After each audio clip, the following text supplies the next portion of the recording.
That's really cool. That's awesome.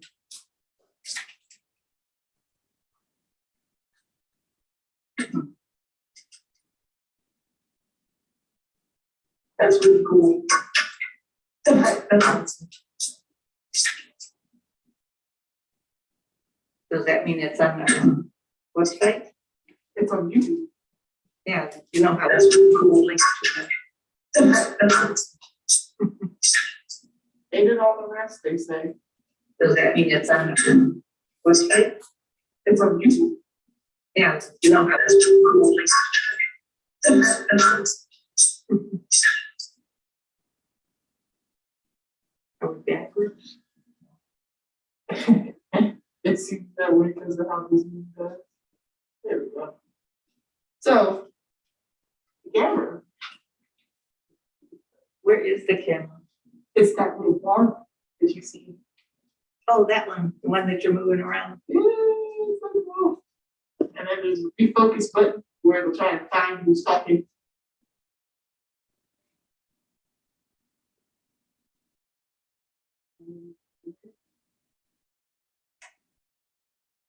Technology is the greatest. But you know how to connect her. She'll be doing a PowerPoint. So she's gonna be screen sharing. Yeah, That's something she does on her end. okay. But if she has problems, you know how to Yes, fix it or something. I walk her through it. Mhm.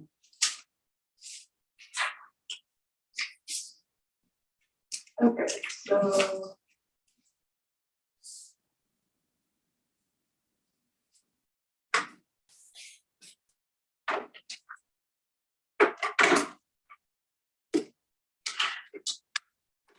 And because it's just there, people chat.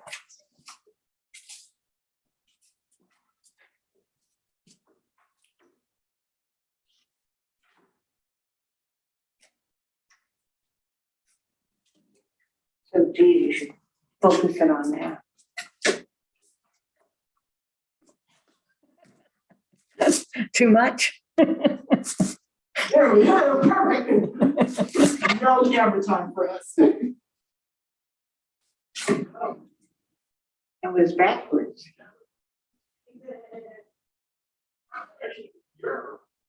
Like when I hold up the book. Is it back? Yeah. Why are we backwards?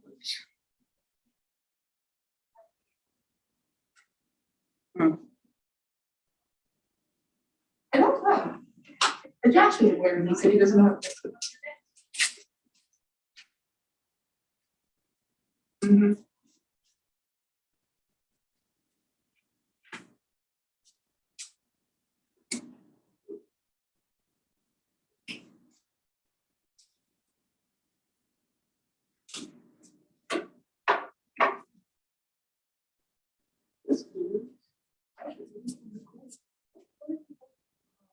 Because if nobody comes, which is not gonna happen, then what? Realistically. Do we want her to talk? Do we tell her? I didn't find out because she was being recorded. Right. Except I think usually in these things, they stop it. They stop the recording until 7 or something. And then when she enters, then we start the recording. But if it's being, if it'll go on the website, our live webinars are on there.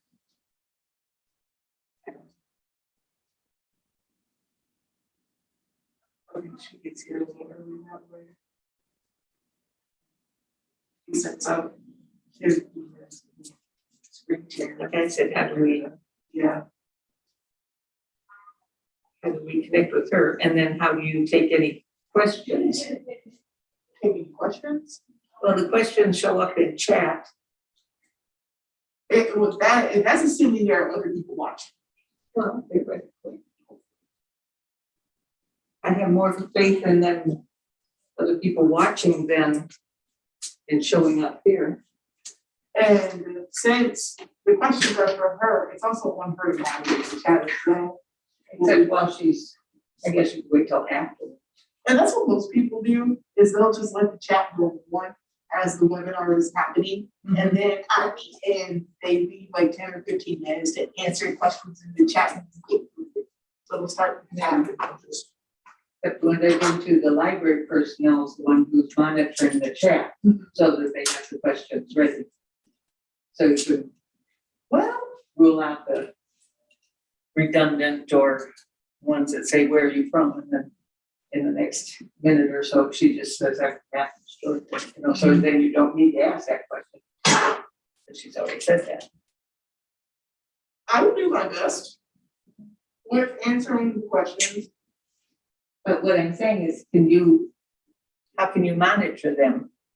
Just like this, I can see. So when Okay, she's- so they'll be on the side. yes, so when she's sharing her screen, we won't see us anymore. It'll be Right, her it'll be doing her her in that webinar, part. and I The see chat the will chat. still show up. Yeah. Of course, I didn't tell you this, but I can't read what's in chat right now. The good thing is, I was going to say, when I got back here, I made sure that I could still see. And that the keyboard works. I can read chat, CHAT, but I can't read the stuff on chat. It's like you can see your messages, recording one, type message here. Which is good, I mean, my glasses are still useful for the time being.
a little nervous that we haven't connected with the author yet.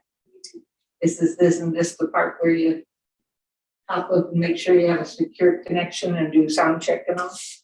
It is.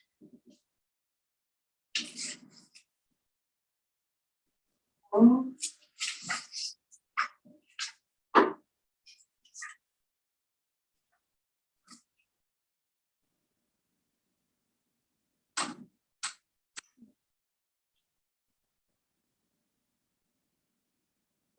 Just for now, nobody has tried it yet, because if they did, it'd make a sound.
There she is. There I am. Hi, Valerie. Hello. I'm Melody. This is Amara. So, My coworker who I'm trusting for the IT portion of it. All right. Nice to see you.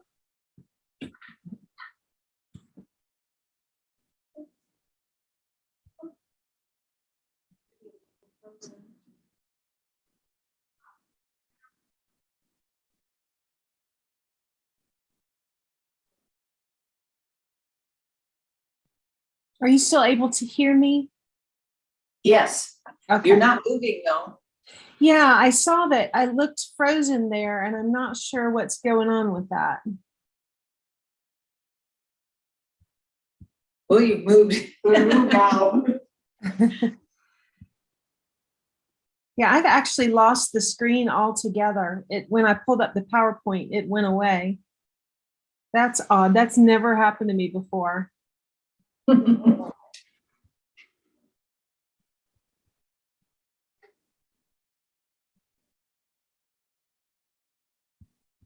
All right. I see I'm the host now, but I don't see anything. And do we have anyone here? so we have one participant over Zoom. We don't have any live pages yet.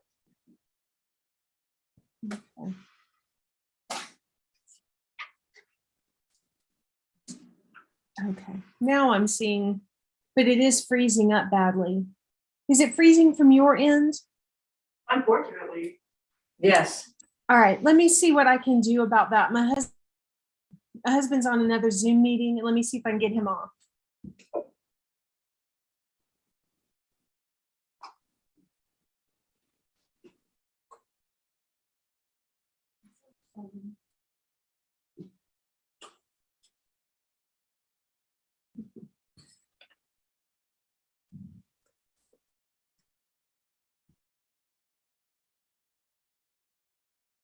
My husband was on a Zoom, and so I'm seeing if getting him off would help us. I don't know if you can hear me or not.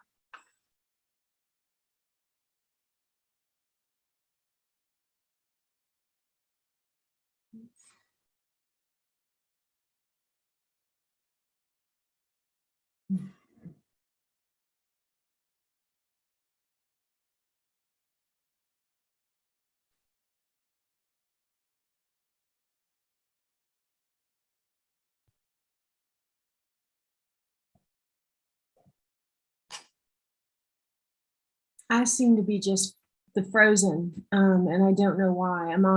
I've got a connection. I've got video on.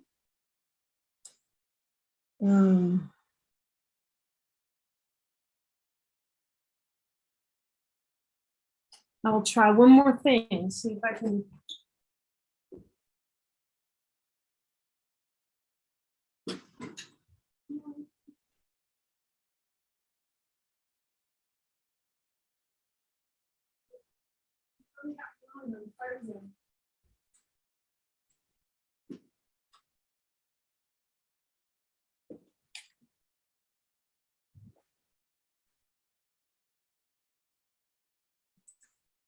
Yeah, I don't know what's going on.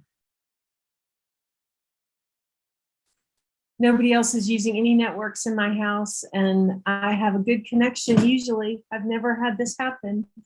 that's so strange. Reminds me of what happened in your Potterfest.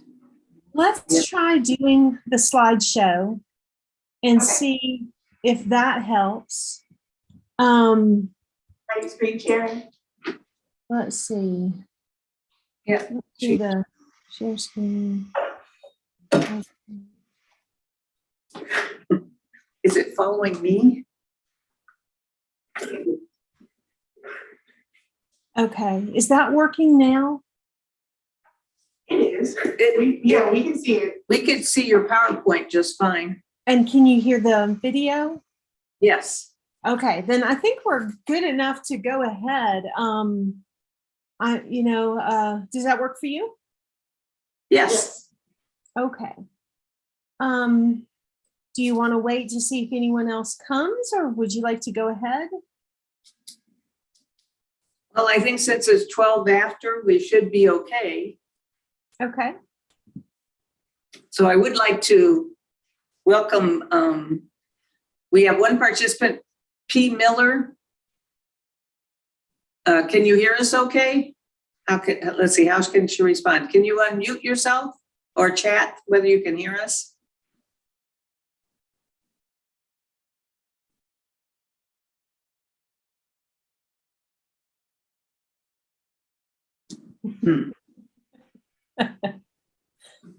Oh,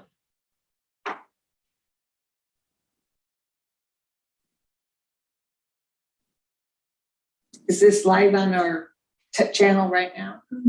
Okay. Well, we'll go ahead and start as if we have 10,000 people out there, Valerie. that's fine. I'm glad, even if one person's listening, if they want to hear it, I'm happy to share. Okay. Well, I'm Melody Williams, and I'm with Danville Public Library. We have a wonderful author with us here tonight, Valerie J. Frey. And the book that she has written is Preserving Family Recipes, How to Save and Celebrate Your Family Traditions. We have a copy at the library that's available for checkout. And if we run out, if we can always get you some books from other libraries. Valerie is a writer and an archivist, and I'm interested in finding a little more about that, and an educational consultant. And her projects focus on personal writing, storytelling, genealogy, local history, material culture, folk life, and home life, both modern and historic. And Valerie is joining us tonight from Athens, Georgia, her hometown. So Valerie, if you'd like to continue. Sure. Thanks for that warm welcome. I wanted to make sure at first that I've got kind of a strip across my computer that's showing this part of the Zoom. Are you seeing that, or is you seeing the slide clearly? So we see the slide clearly now because I did the video panel. Okay, that's wonderful. Yeah, to give you a little bit about my background, I started off in public libraries, and my goal was to go off and get a library degree and come back and be the history room person. But I discovered archives and fell in love with it. I did an internship, and then as I was finishing up library school, I found out about that the Library of Congress has junior fellowships. So I won a 3-month fellowship to the manuscripts division and never looked back. I really enjoyed working in archives. And it led me to this book. This book was content that I developed for public programs for the Georgia Archives. And someone in the audience suggested it to UGA Press as a book, and I never knew who did, but I'm very thankful because I really enjoyed writing it. This is a great time of year to talk about family recipes. I guess I probably shouldn't tell you that I was in such a hurry to get ready tonight that I fed my family fish sticks and tater tots, but I don't always cook that way. And especially this time of year is when I bring out the family favorites. I'd like to start kind of by talking about who the memory keepers are in your family. And it's a very important role. The picture on the left, the black and white picture, is my dad is the little boy, and that's his parents. He was an only child. He grew up in a little cotton town about an hour south of Little Rock, Arkansas. And my grandparents both loved family and local history. And they really instilled that love in me. And I think probably when I was little, they didn't know whether it was soaking in. So sometimes I think we tell stories and we share details, and you never know when those seeds are going to sprout, but they definitely sprouted in me. This is my author's picture for the book, and I'm holding my grandmother's cake plate, her depression glass cake plate, and it has tea cakes on it. The oldest recipe I was able to find was my great-great-grandmother's tea cake. So the grandfather pictured his grandmother. I have one of her recipes. which has just been fascinating and lots of fun. And we're going to look at some of the stories and things that I came across. But first, let's talk about why it matters, why it's important. These are two books that I've really enjoyed. Cornbread Nation is a collection of food writing, and this particular edition, volume number 4, has an article about after Hurricane Katrina. It was only a few days before the local newspapers in New Orleans started getting flooded with requests for recipes. My husband's birthday is coming up. I always make him a chocolate cake with mayonnaise in it. Does anybody have that recipe? We're stuck here in, wherever with family. So these are the kind of requests that started flooding in. And they later even wrote a cookbook with these because people would tell kind of their family stories or why things were important. And then another book that really always touches me deeply is In Memory's Kitchen, is about women, Jewish women from a concentration camp in what is now the Czech Republic, that they would gather scraps of paper, and in the evening, in the dark, they would reminisce about recipes and how they did things and write the recipes down as best they could. I think almost all the women who contributed died in that camp.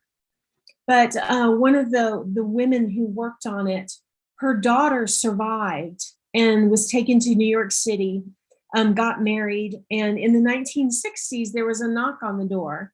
And she opened the door, and this older man was standing on the doorstep who said, I received this bundle of recipes from the concentration camp, and I was tasked with finding you.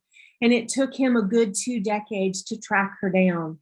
But he found her and gave her her mother's recipes and the recipes from the other women in her village. And it took her a good decade to open the packet. It was so precious to her. It was the last she would ever have of her mother. But you think about why these women bothered, why risk being caught writing things down when you weren't supposed to, and why task somebody with finding your child and passing down your recipes. I don't think there's easy answers to that, but it's a very interesting question. Another thing that came to my attention a few years ago, I did a presentation at the Library of Congress, and I met a guy who was a former Marine. He's retired from the Marines now, but he volunteered helping with the Syrian refugees who were coming into Greece, trying to make sure that their boats didn't capsize as they came in.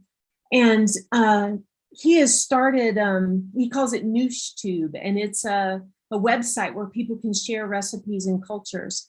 And he got a copy of my book and took it with him to these Syrian refugee camps. And you'll see on the floor with this Syrian family is a copy of my book. And when they left, they could only take what they could carry, and they didn't have room to take the cookbooks and the recipes. But they were using my book to try to piece together some of the culture that they lost and left behind. So I think that sometimes this foodways is pretty important. There are all kinds of value that we place on recipes. Sometimes it's just nice to have something healthy or something quick or something we can serve at a party. There's lots of different reasons that we cook. There's nutritional value in the food. I'm a mom, and so I'm always wanting to get more veggies into my kid. There's a sensual value to recipes and to these family foodways. I did a chapter on biscuits for the book, sort of looking at how you tweak a recipe and work with a recipe. And I hadn't made biscuits in years since my grandma had been alive. And I forgot about that soft feel of the flour under your fingers and the soft feel of the dough and the way they smell when they bake. So it certainly tastes good and it smells good, but there's also just the feeling that you get from working with those ingredients. And then the emotional value when it comes to family recipes, that may be the biggest thing. The kid pictured here is my son. He just turned 13, which is hard for me to believe that I have a teenager on my hands. But what he's working on, he was 4 years old in this picture, and we had a new house. And he was helping me with my mom's recipe for what she called chest tarts. They were basically little miniature pecan pies. And let me tell you, this is the taste of Thanksgiving for me.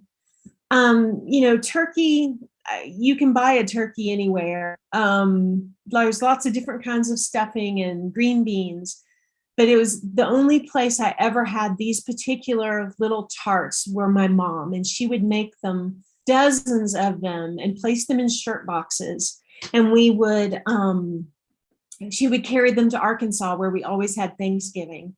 And I really wanted to recreate these. And so I worked with the recipe and I couldn't get it right. Everybody said, oh, these are so good. But my brother would kind of look at me sideways and shake his head. They just weren't quite right. In several years I tried and with the same results. And then one day I remembered that I'm sort of a rule follower and a good girl. So I was measuring flour the way that cookbooks tell you to, where you fluff it and you spoon it into a measuring cup and you level it off. And I remember my mom just kept flour in a bag and she would just stick the measuring cup in there.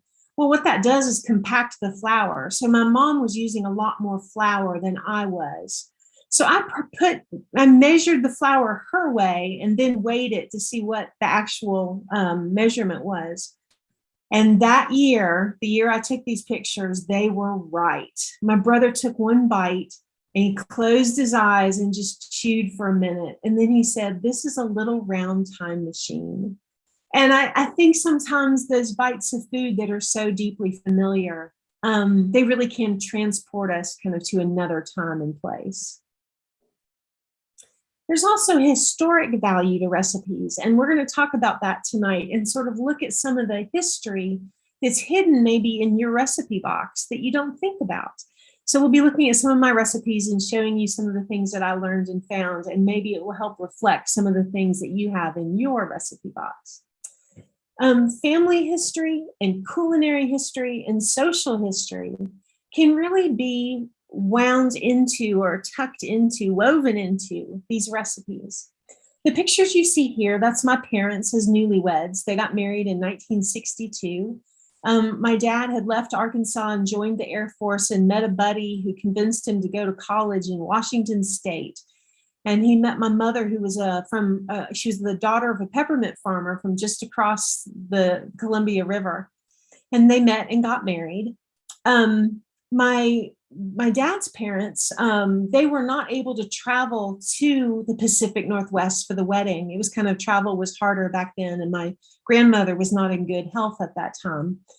So my mom married my dad without ever meeting her in-laws. And that Christmas, the two sets of parents pooled money and gave the newlyweds a train ticket for Christmas, and they went to Arkansas for the first time. And my mother was introduced, even though my dad was the only child, my grandpa was one of 14 and my grandma was one of 4. So this little 2-bedroom house was absolutely packed full of people come to inspect the new bride. And my grandpa, since my grandmother was sick, had been sick for a long time, he was the family cook, and he did one of his famous hunting meals and made this beautiful soup. And there was this marathon prayer for lunch. And then as the guest of honor, she was handed the first bowl. And here is a picture of the cooking pot. This is actually the same soup, but from 1991. But if you look at that, you see that it kind of has something odd in looking in the center of it. And I kind of helped you out here with the PowerPoint so you can see what it is. We'll go backwards so you can see. It is actually the skull of a squirrel. My dad, who just grew up in Arkansas and took eating squirrels for granted, never thought to tell my mother that she would be eating squirrel, or that the brains was considered a delicacy but too tender to survive being cooked in the pot. So you would skin the skull and cooked that whole thing. And it was a delicacy. If you got the skull, you were a lucky duck, and you got to chew the meat off the outside and then crack it open to get the brain. And as you can imagine, my mother, who'd never heard of such a thing, was a shock and at a loss for words. And my dad had to sort of cover for her. And he ended up eating her share, and she ate just the noodles. But to me, this was a hilarious family story because by the time I knew my mother, she was very competent and well-spoken. And she was later on a nurse and one of those take charge kind of people. To kind of get a glimpse of her as a young bride at a loss for words, I thought was hilarious. So when I started looking at family recipes, I contacted my grandpa and asked him for a copy of the recipe. And I asked him on the phone and he kind of laughed. He said, "There's no recipe. I just do it." But he said, I'll think about it. So it was a couple of weeks later, I get this letter in the mail. And he did. He wrote down the recipe for his squirrel mulligan, is what he called it. And thank goodness he adapted it for chicken, so I didn't have to go hunting down any squirrels in the public park. But I learned pretty quickly that there was a lot he didn't realize he knew. He didn't tell me how much water to put in the pot. He didn't tell me how to decide what size chicken or how to decide on a chicken, how to tell when something was done. So we had a lot of phone calls back and forth. And I tell you, it was really fun. I would call with a bunch of questions and he would answer, and we had a lot of laughs. And we sort of got it down to a recipe that was workable. And years later, Country Woman magazine contacted me and they wanted the recipe and they did an article about it. But he was gone by then, and I wish he could have known. He would have been so thrilled at that. But the story of a recipe, if you think about it, every recipe has a story. Probably the world's most boring story is I clipped this out of the newspaper last week and I haven't made it yet. But there are a lot of recipes that have a lot more compelling stories. Their origin or provenance, where they came from, who used the recipe, how it was served, how it changed over time, which is something we're about to talk about. Tales or stories connected to it, which is the squirrel mulligan recipe. I think the tales connected to it is my favorite part. And then how it fits into family history, culinary history, and cultural history. Well, when I started studying more about this mulligan recipe, I did a little reading. Let's see, I got ahead on the slides here. Nope, I'm good. What I discovered is that there are primary and secondary sources that help you make sense and use the recipes. The stack on the left is old historic cookbooks. So I was able to find some period cookbooks. This recipe started in our family in the Great Depression. So I looked in 1920s, 30s, and even 1940s cookbooks from the South to compare.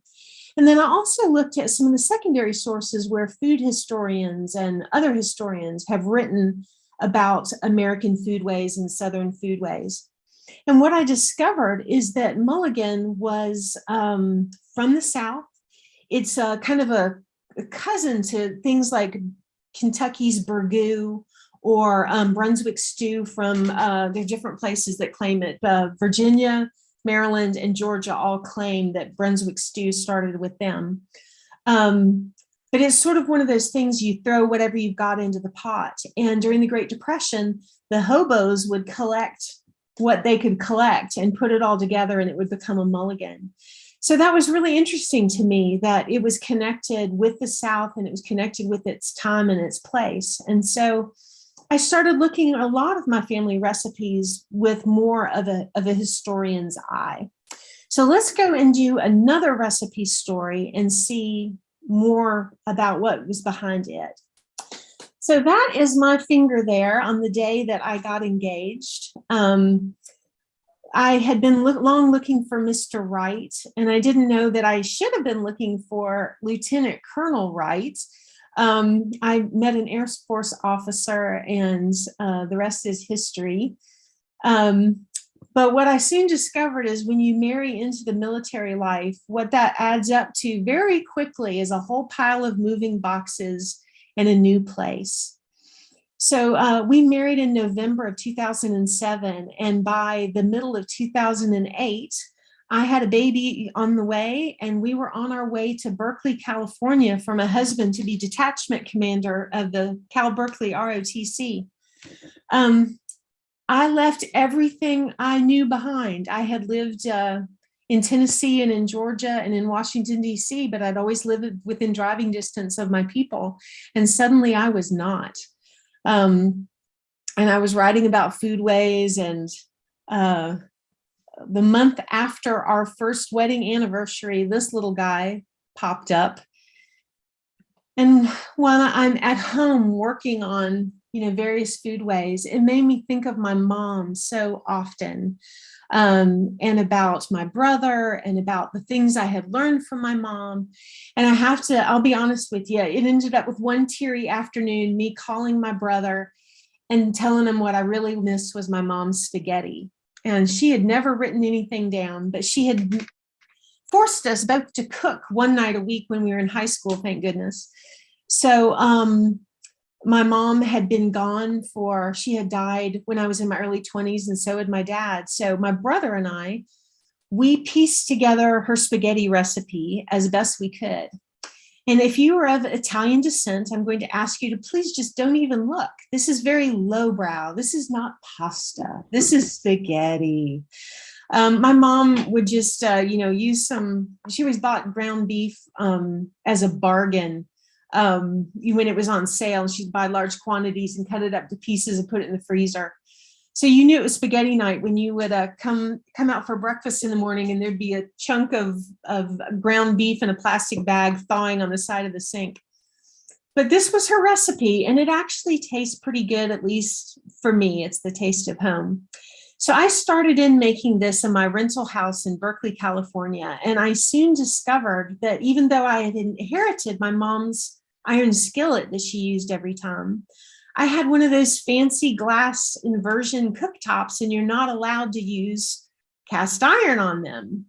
So I thought, well, okay, now, it's decades later. I was a kid in the 1970s, and here we were in 2008. I had a fancy nonstick space age skillet. So that was what I got out to use.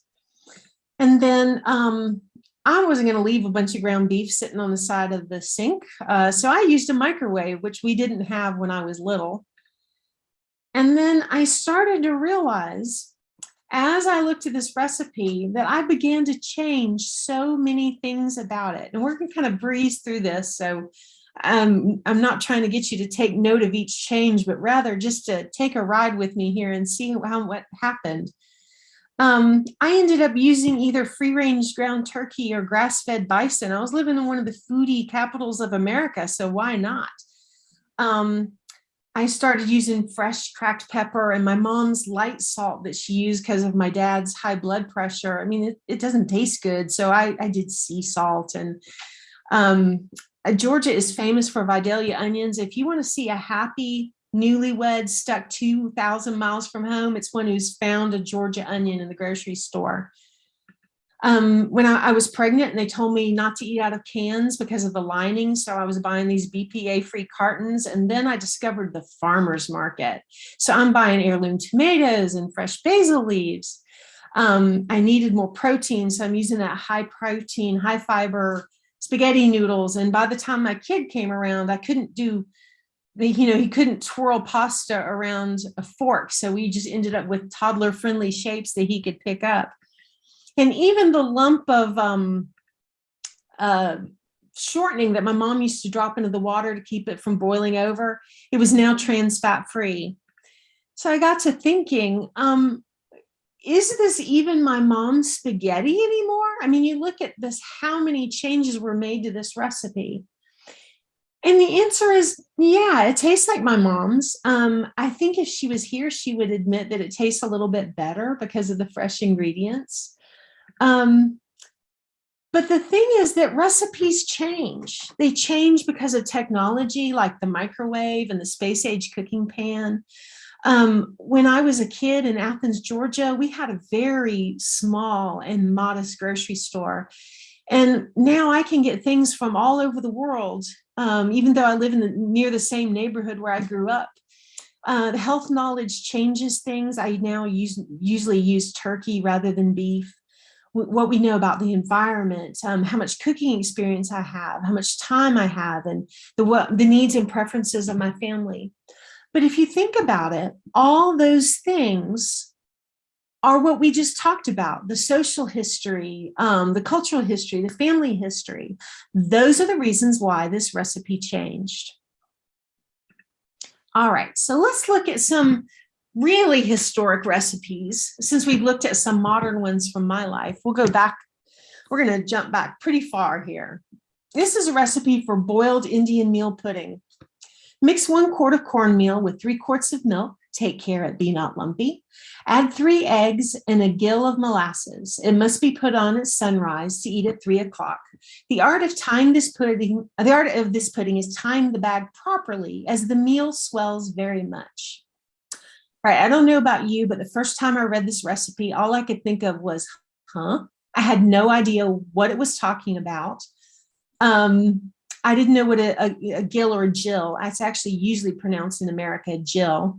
I didn't know what that was. That it was Indian meal kind of threw me off. Well, what this is a recipe from Miss Mary Randolph's The Virginia Housewife. It was first published in 1824, and it was a hearth recipe. What you would do was you would mix all these ingredients together and you would literally put it inside a fabric bag. Sometimes you would butter the fabric, sometimes you wouldn't. Sometimes they would require it actually buttered and floured. And the first time I read it, I thought, you can't cook in fabric, but yes, you actually can. So you would tie your ingredients in there and then float it in a pot of water with the heat underneath. And this was yesteryear's crock pot. If the lady of the house was going to be gone or needed to help in the fields at harvest time, there was no running to McDonald's to grab a quick bite to eat. So you had to figure out a way to feed your family on something, and this was a great way to do it. This would slowly simmer for several hours. And then you come and bank your coals, check your coals every now and then. But then, after you put it on at sunrise at 3 o'clock in the afternoon, you pull out your bag and open it up and slice this, and it's a good meal. But what she's warning you about tying the bag is that the cornmeal will pull in some water from the outside. And if you tie the bag really tight, it will burst the bag. So you've been doing your chores or you've been making a trip to town or whatever, and you come home and what you've got is a split bag and a bunch of stuff floating in water instead of a meal. So that was what she was warning about. The gill of molasses is actually 2 cups. And when they said Indian meal pudding, it was because that was a New World ingredient that the Indians had introduced them to. Probably 100 years before. All right, let's jump through time a little bit. Here's another one that's got some history hidden in it. This is eggless, milkless, butterless cake. It calls for brown sugar and water. It also calls for seeded raisins, citron, and shortening, and then some spices. It gives you a choice of flour, different types of flour, and then it calls for baking powder. So when I look at this recipe with a historian's eye, what I see is that we've come quite a ways since Mary Randolph. This recipe is actually from wartime. It became popular for the first time during World War I. And already, even though rationing was much more in effect in World War II, there was rationing in World War I.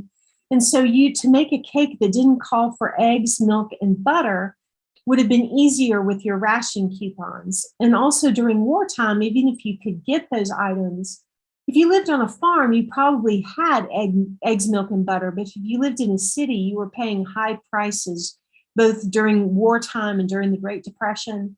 So this was a cake that you could make that would save you a lot of money and save you ration coupons. There's some other things hidden in this recipe, though. The first time I saw seeded raisins, it reminded me when I was a little kid in the 70s, the raisin boxes still used to say seedless raisins on them. And I checked at the grocery store, they no longer say that. But once upon a time, your raisins had seeds in them. And what you would do is soak your raisins, and then with a knife, you would slice each one and flick out the seeds. So I think if someone ever baked you something with raisins in it, it was proof that they loved you, because to seed that many raisins, that must have been quite the task. The other thing is citron, which is a citrus fruit, but it's the this pith, or the what's right under the rind, is what is used. And it's something that was very popular in cookbooks during the 1800s.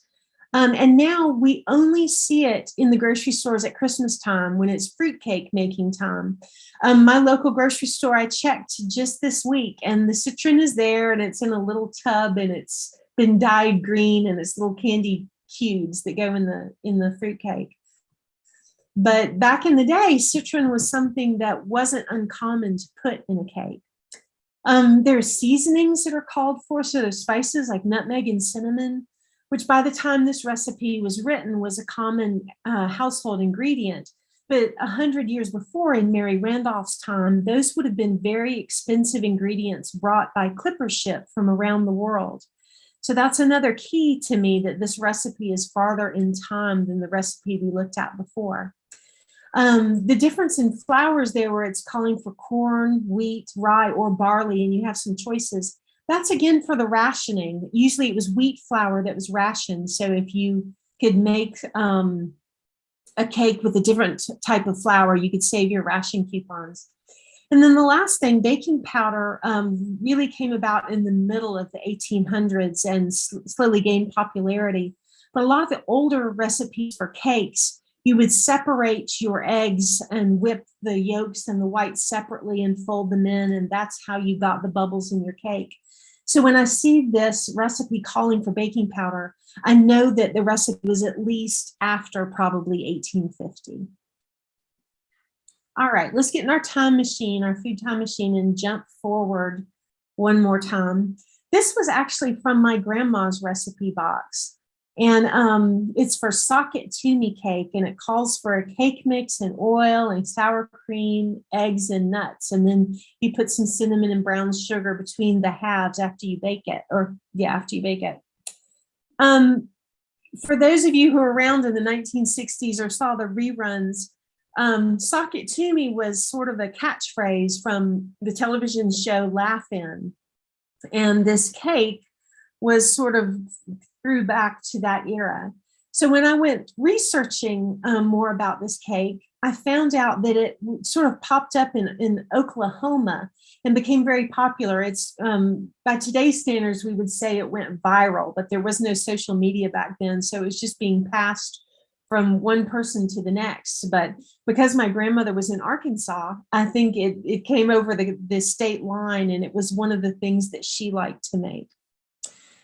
So that was fascinating to me, that these little social cues or whatever were wrapped up in this recipe from my family. But if we look at the recipe itself, it calls for not just cake ingredients, but a whole cake mix. This is a very mid-20th century recipe.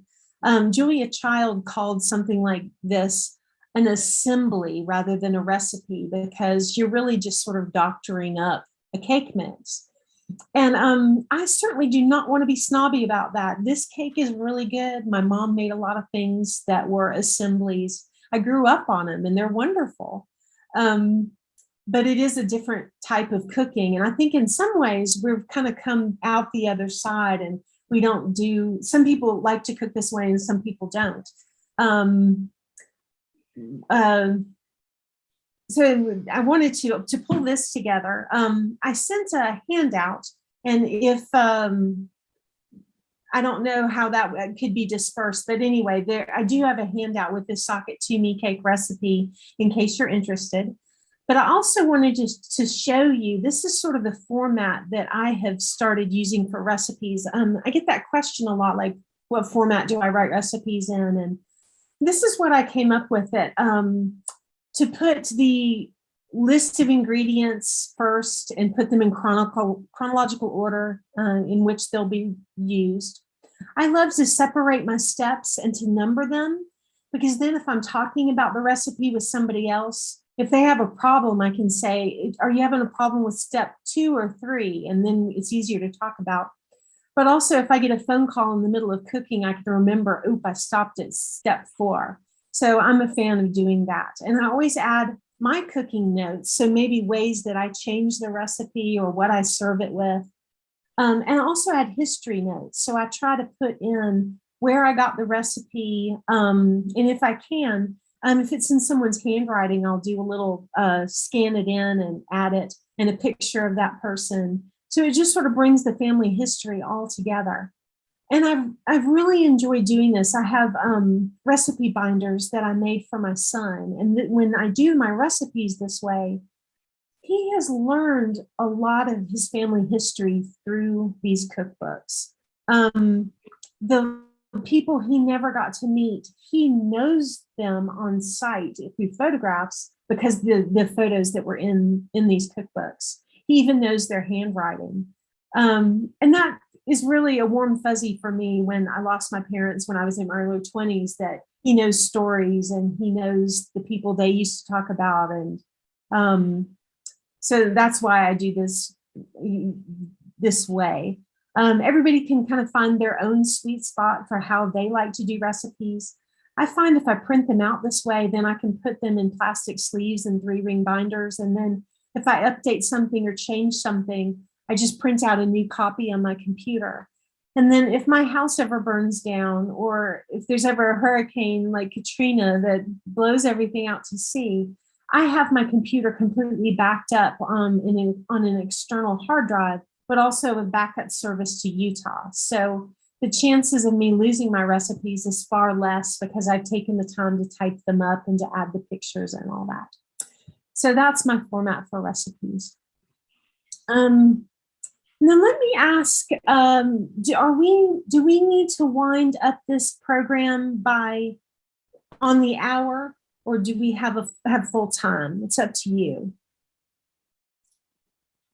Valerie, we do have the room until 7:30, and I don't think we'll have a lot of questions because we don't have many participants. But That's true. I do have a question or two for you myself, but whatever amount of time you need to take.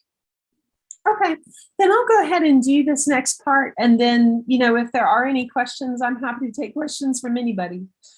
What I did was, the book came out in 2015, and as I've done, I think I've close to 60 presentations now, and I've kept track of the questions that people ask me and the comments that they make to try to help address those things. So I've pulled out quite a few roadblocks that people have told me about to sort of address those. The first one is that a lot of people think that old recipes are out of date and no one wants them anymore. And I would like to give you permission to play with those recipes. This is a picture from my mom's beloved Betty Crocker cookbook from 1956. She would cross things out and rewrite things and, tell when to triple things and when to increase the heat. She played with recipes a lot. And thank goodness she wrote down what she did, because those chest tarts, I would have never figured it out without her written notes. But to take control of those recipes and play with them, what I do is I copy them down exactly as I get them. So if someone has written them down for me, or I've gotten them from someone else's recipe box or cookbook, I save a copy just as it is. And then I will make a fresh copy and start in cooking and play with it and make my own notes. So sometimes I'll lighten things up, or I have a friend that she kind of loves to cook gourmet, and one of her mom's favorites called for a can of cream of mushroom soup. And she started to make a fresh mushroom sauce to go in that recipe instead. But you could go the other direction too. If you want to, instead of making a mushroom sauce, use a can of soup, play with it. Let those old recipes come back out and do what you would take to make them pleasing to you. Another roadblock I hear is that we don't have any great cooks or noteworthy recipes in our family. And this one is near and dear to my heart, because I felt that way when I started, when UGA Press approached me. I thought, oh my gosh, I know families that are, Italian or French, and they have all these fandango recipes that are fancy. Or I grew up next door to a woman that was a fantastic cook. And that wasn't my family. My mom was kind of the hamburger helper mom. But we had some things that were really good and enjoyable. And so it doesn't have to be fancy food. Recipes evolve and they still have their roots, even if those roots aren't very fancy. The reason I added this photograph to the picture, I talked about my great-great-grandmother's tea cakes, and that's a recipe that we use in my family all the time, and I have played with it. I've updated it. It didn't used to have any flavoring, and my family just kind of gave it the thumbs down until I started adding vanilla and almond extract, and now they love it. But I was looking at cookie cutters online, and I ordered these little cookie cutters that make cookies in the shape of buttons, which I just loved. But when they arrived, I realized that they were 3D printed, that someone had designed them on a computer and printed them out on a 3D printer. And I thought, my gosh, this recipe originated with a woman who was born in 1830. Andrew Jackson was president, and this recipe is still going strong and is being used with these computer age cookie cutters. So recipes, they can hang in there a long time. All right, roadblock number 3. I don't cook or don't cook anymore, so I have nothing to offer. And to that, I would say that you can capture foodways and not just recipes. When I pulled together a family cookbook for my extended family, my Uncle Russell used to take my brother and I to get blueberry donuts when we were a kid. Every visit, we would get blueberry donuts. So he didn't cook, but in the family cookbook, I found and perfected a blueberry donut recipe and included it. And I made sure to put a note that this was not his recipe, but that this was a memory and that I wanted to include it for that reason. So those memories are a great way to include somebody who isn't a cook. You can add supplementary materials, things like pictures and photographs and letters and family stories. And then you can work solo or with a family to kind of pull together lots of memories. So, and the book talks about that in chapter 1, sort of how to do that. Roadblock number 4 is getting recipes together is too hard. My recipe stash is a mess. And this was one I heard over and over. And sometimes I witnessed it. I would go to interview somebody and they would be digging around in the junk drawer to find that little yellow scrap of paper that they were sure was in there. So I did include that information in the book. As an archivist, that's one of the things we do is we organize papers and then put them together in a way that makes sense and make sure that they're properly protected. So chapter 2 talks about organizing your recipes and how to identify which ones are heirloom. My mom, I inherited a stuffed recipe box from her. And a lot of them were things that I don't think she ever cooked. They were clean cards. They had no stains on them. And I didn't remember those recipes. And so I ended up separating those out. And now her recipe box is full of the ones that I'm sure that she made. And that's really precious to me. I also included information on how to safely handle and store heirloom materials so they last as long as possible. The other roadblock that I found is people just sort of assume that recipes are going to work when you get those family recipes. And that is not always true. Sort of like the chest tart recipe that I got from my mom. It worked, but it didn't taste right.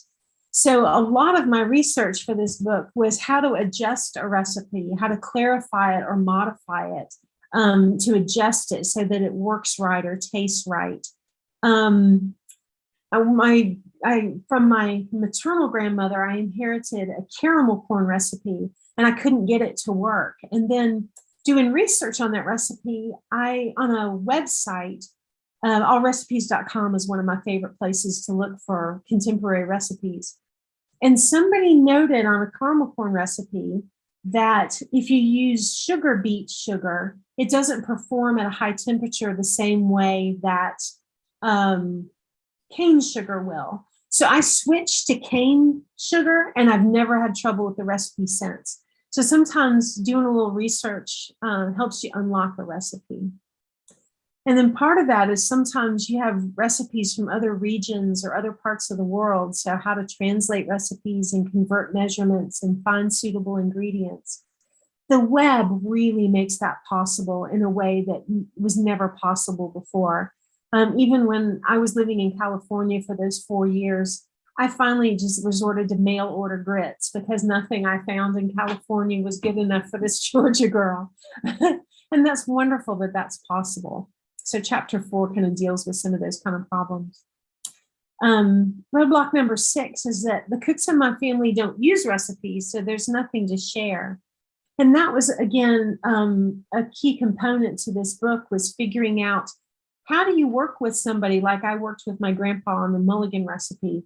It was a process, how to start with the bare bones and ask the right questions and get around to a recipe that actually worked. So chapter 5 gives some, talks about what a well written recipe looks like and how to formulate that and how to interview somebody. There are a lot of tricks to it. One of the things I learned is a lot of those cooks that don't measure, they throw things in, and if you slow them down enough to try to get them to talk about what they're doing, they almost can't cook anymore. So I learned about a nice kitchen scale, and I would weigh all the ingredients and let them cook and then weigh everything again to see how much flour they used out of the bag, how much shortening they used out of the can. And in that way, I was able to get pretty good recipe just by a kitchen scale and subtraction. So there are a lot of tips like that. We have 9 roadblocks, so we're almost there. Number 7 is I'm too late. All the good family cooks are gone.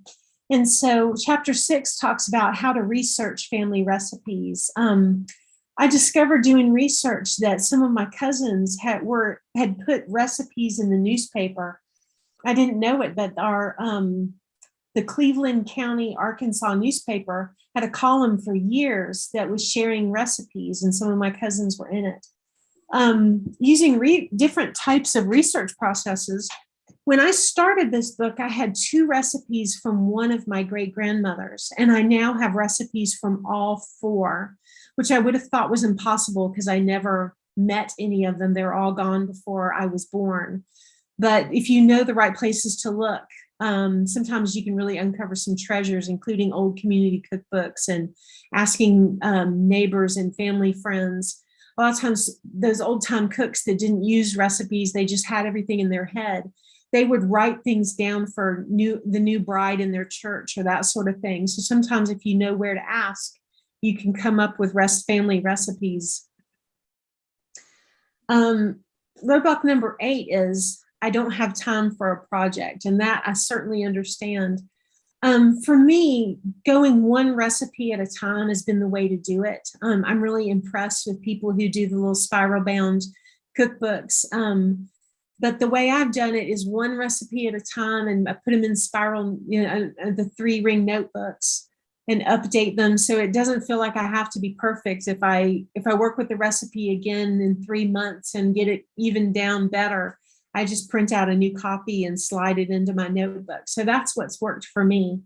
But there are newfangled ways to share food ways. I interviewed a family that they are scattered from Dubai to England to the United States, and they do a food blog where everybody in the family has a password and they post things and post comments and pictures. And so there are a lot of different ways to go about it, and it doesn't have to be overwhelming. It can be a small and steady project.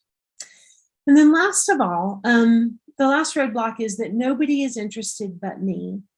And I would say to that, I became interested in starting collecting recipes after my parents died when I was in my early 20s. And I was the anomaly. Because I suddenly realized if one generation can disappear, how am I going to feel when my grandparents are gone? At that point, I had all my grandparents. And so I started interviewing them about various things, including their recipes. But what I'm seeing now, I am now in my early 50s, and I'm seeing that my friends who weren't interested before are now interested. Their grandparents are gone. Their parents are getting elderly. A lot of them, even if they didn't cook when they were younger, now their kids are leaving the nest or whatever, and they're starting to get interested. And then some of my nieces and nephews, they love to cook. So sometimes you just have to wait for the right generation to be born and grow up, be old enough to cook. So you never know when you plant those seeds, who's going to be interested down the road. So if you feel like you're the only one who's interested, you may be writing down recipes for someone who's not even born yet, but there may be somebody who is tickled pink that you took the time. This is a picture of the lady in navy blue with the braided hair is my great grandmother. And one day she called my Aunt Judy, who's the oldest girl in the family. Aunt Judy was in elementary school at the time, and she said, it's a rainy day, just come on down to the farm and I'll cook with you. They were within walking distance. So Judy put on her galoshes and ran down to grandma's house, and they made this uncooked peanut butter fudge. And she wrote down the recipe and sent her home with the fudge and the recipe.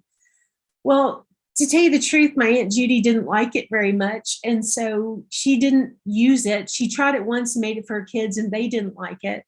But she kept the recipe. And when I asked her about recipes, she said she didn't have any. But 2 years later, I get this envelope in the mail, and it has this recipe in it. And she said, I suddenly remembered going to my grandma's house and knew that I had this recipe, and I dug through everything and I found it, and I'm sending it to you. Well, I made it with my kid and we loved it. We both loved it. So here's a recipe from my great grandmother that she took the time to teach her granddaughter and to write down the recipe. And it didn't do any good for that granddaughter or the next generation. But then the niece loved it. So you never know when you do things like that, who you may be writing things down for and who's going to like things down the road. So thank you very much. That's my presentation, and I'm happy to answer any questions that you might have. I should say, as I pop this slide up, I do Facebook. I have since quit pretty much posting to Twitter and Instagram. It's just too many things to get done in the course of a day. And I also have not blogged in a while, but I have a new book contract that is coming up, and I plan on doing more blogging once I get a little farther ahead with that manuscript. Thank you. Thank you for your time tonight. Well, thank you, Valerie. I did find those recipe roadblocks very interesting and very true. That's what when I'm talking to people about your book, and we have newly acquired it to the library. We didn't have a copy to circulate to lend out. And they came up with the same things about, I'm the only one interested, or how do I record it? Don't have time for a project. That's for sure. Yeah. Okay, I'm glad to hear that. So it being near the holidays, I realize this is, you were emphasizing that you're sharing one recipe, thinking of it one recipe at a time. What types of ideas do you have other than publishing these spiral bound cookbooks, as you said?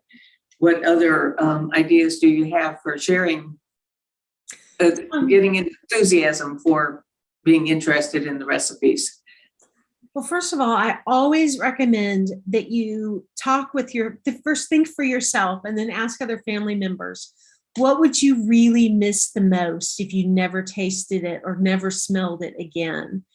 And when people think of it in those terms, sometimes they start to think, maybe I do have time to write that down or to go listen to somebody tell me how to make this. It can turn into a wonderful project. Like with working with my grandpa, we had more fun doing it. And also, when I worked at the Library of Congress, the archivist that I worked under, she bought a copy. And just a couple of weeks after the book came out, she emailed me and said that she had taken the book to her mom. Her mom lives by herself still, but is rather elderly and hadn't cooked in a long time.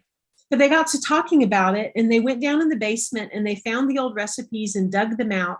And her mom started flipping through the recipes and telling her stories about the people, and she was making notes.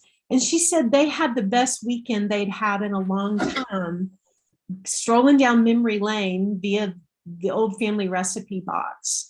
So sometimes that's a great way to start, is just to look and see which ones kind of generate the best discussion, and which ones make you laugh, or which ones make you smile when you read through them. That's a good place to start too. And again, if all you ever do is save one recipe, you've saved a recipe. Congratulations. Maybe you didn't do a huge project, but maybe that's one recipe that somebody down the road will always be glad they have. Well, thank you. That's interesting. And these days, the gift of time with each other, even if it's not in person, but maybe over the internet, FaceTime or whatever, cooking together over using, social media, where you're communicating with each other live, but through a screen, is hilarious sometimes. Yeah. But one recipe at a time is a good way to bring it up. Yeah. I thank you for being with us today. I look forward to your next book. They're That good. sounds interesting. What is the topic? Pretty much old Georgia recipes. So it'll be Southern in nature, but foodways kind of moved across from, the same patterns of as the people and the migrations of how the United States developed. Foodways did the same thing. So even if you're in the Midwest, the Southern and the Eastern things can be very relevant to the things you find in your own recipe box. So hopefully it will still be of interest. I think so. Well, I thank you very much for sharing with us this evening. And on behalf of Danville Public Library, we thank anyone who might be joining us live or on YouTube, our YouTube channel at any time in the future.